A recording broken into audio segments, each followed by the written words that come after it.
चलिए, आज हम सब रामायण की एक बहुत ही रोमांचक गाथा में गोता लगाते हैं।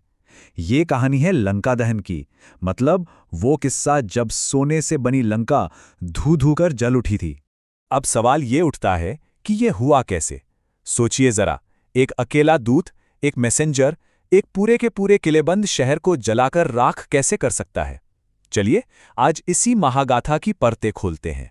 तो कहानी शुरू होती है हनुमान के पहले मिशन से, और वो था सीता को ढूंढना, दुश्मन के घर यानी लंका में घुसकर सीता माता का पता लगाना। विशाल समंदर को एक ही छलांग में पार करके हनुमान लंका पहुंचते हैं। वो पूरे शहर में खोज करते हैं और आखिर में अशोक वाटिका में उन्हें एक पेड़ के नीचे एक बहुत ही दुखी स्त्री दिखती हैं। हनुमान तुरंत समझ जाते हैं कि यही सीता माता हैं। लेकिन हनुमान को अपने सामने देखकर सीता जी एकदम से डर जाती हैं। उन्हें लगता है, अरे कहीं ये रावण का भेजा हुआ कोई मायावी राक्षस तो नहीं जो भेष बदल कर आया है। अब हनुमान को ये विश्वास दिलाना था कि वो दोस्त हैं, दुश्मन नहीं। तो इस डर को दूर करने के लिए हनुमान उन्हें वो अंगूठी दिखाते हैं जो खुद प्रभु श्री राम ने उन्हें दी थी। और वो अंगूठी उनकी पहचान का सबसे बड़ा, सबसे पक्का सबूत थी। जैसे ही सीता जी अंगूठी देखती हैं, उन्हें यकीन हो जाता है और बदले में वो अपनी चूड़ामणि हनुमान को देती हैं। ये श्री राम के लिए एक संदेश था कि वो यहाँ हैं और उनकी प्रतीक्षा कर रही हैं। और बस इसी के साथ हनुमान का पहला काम पूरा हुआ। अब शुरू होता है दूसरा पड़ाव, वाटिका में हाहाकार। सीता जी का पता तो चल गया, लेकिन हनुमान का काम यहीं खत्म नहीं हुआ।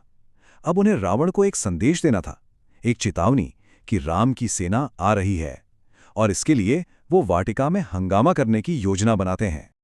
और देखिए, ये प्लान कितना सोचा समझा था। पहले तो उन्होंने वहां के मीठे फल खाने शुरू किए, फिर एक एक करके सुंदर पेड़ों को उखाड़ना शुरू कर दिया। जब राक्षस सैनिक उन्हें रोकने आए तो हनुमान ने उन सबको भी हरा दिया।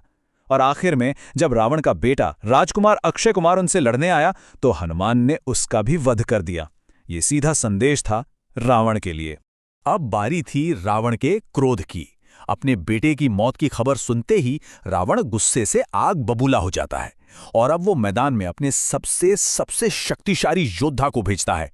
और वो योद्धा कोई और नहीं बल्कि रावण का सबसे बड़ा बेटा मेघनाद था। वही मेघनाद जिसने इंद्र को भी हराया था। मतलब अब ये टकराव एक बड़े युद्ध में बदलने वाला था। मेघनाद आते ही अपना सबसे विनाशकारी हथियार इस्तेमाल करता है, ब्रह्मास्त्र। अब देखिए, ये कोई मामूली अस्त्र नहीं था, ये एक दिव्य, एक सेलेस्टियल वेपन है जिसका अपमान कोई नहीं कर सकता। एक बार ये चल गया तो इसके निशाने को इसके सामने झुकना ही पड़ता है, कोई दूसरा रास्ता नहीं है। और यहीं पर हनुमान की बुद्धिमानी देखिए। वो जानते थे कि ब्रह्मास्त्र का मान रखना जरूरी है, इसलिए वो खुद को बंधक बनने देते हैं, क्योंकि उनका असली मकसद तो अब पूरा होने वाला था। उनका असली प्लान था रावण से आमने सामने मिलना। अब कहानी पहुंचती है अपने सबसे, कह सकते हैं, क्रूशल मोड़ पर। पूंछ में लगी आग। हनुमान को बंदी बनाकर रावण की सभा में ले जाया जाता है, जहां अब असली आमना सामना होना था। रावण के भरे दरबार में सिंहासन के सामने हनुमान बिना किसी डर के गरजते हैं, मैं रामदूत हनुमान हूं। उन्होंने मुझे भेजा है जिनकी पत्नी का तुमने छल से अपहरण किया है। ये सुनते ही रावण गुस्से में हनुमान को मृत्युदंड का आदेश देता है। लेकिन तभी उसका अपना ही भाई विभीषण बीच में आता है और रावण को रोकता है। वो कहता है कि दूत को मारना नियमों के खिलाफ है। तो अब रावण के सामने एक डिलेमा था। एक तरफ उसका गुस्सा था जो मौत की सजा चाहता था, दूसरी तरफ विभीषण की सलाह थी जो नियमों का पालन करने को कह रही थी। तभी एक मंत्री ने बीच का रास्ता सुझाया, इसे मारो मत, इसका अपमान करो।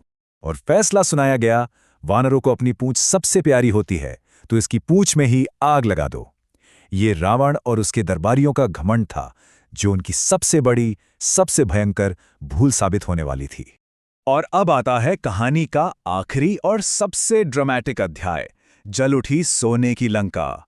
रावण की सबसे बड़ी भूल यही थी कि उसने हनुमान को कम आंका था, और अब हनुमान इसी सजा को लंका के विनाश का हथियार बनाने वाले थे।